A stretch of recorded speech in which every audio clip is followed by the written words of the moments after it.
காலையில இவனால 5 கிலோமீட்டர் ஓட வேண்டியிருக்கு. கடை வாங்கினேன் பூரா ஓட்டப்பந்தயத்துல சேருங்க, கப்பு வாங்கிடலாம். ஐயோ, இந்த ஊருக்குள்ள மொத்தமே 4 தெரு தானே இருக்கு.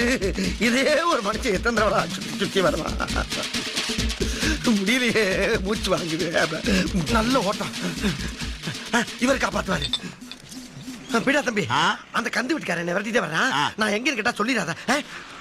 சொல்ல மாட்டேன். என்ன ஏமாத்தினா உன் பொண்டாட்டி புள்ள மேல கை வச்சிருவேன். டேய், இந்த பக்கம் சமரசம் பையன் வந்தானே, எங்கடா? அண்ணே, உங்களை தேடி ஒருத்தர் வந்திருக்காரு. யாரு? அட பீத்தர பயலே, இவனுக்காக தானடா ஒளிஞ்சான். எங்கெல்லாம் நான் துரத்துறது? ஒரு நிமிஷம். டேய், ஏன்டாப்பா காட்டி கொடுத்த? ஓ, நீங்க சொன்னது இவர்தானா? அண்ணே, எது நடந்தாலும் கடைக்கு முன்னால நடந்தா நல்ல கூட்டம் கூடும். அதை வச்சு நாளை வியாபாரம் ஆகும்ல, எல்லாம் நன்மைக்கு தானே அண்ணே. உனக்கு நன்மையாடா இது? அங்க என்னடா பேச்சு? ஆமா, இங்க என்ன பேச்சு? வாங்க நம்ம ஆரம்பிப்போம். ஸ்டார்ட் பண்ணுங்க சார்.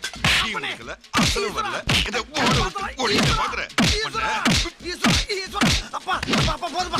அப்பா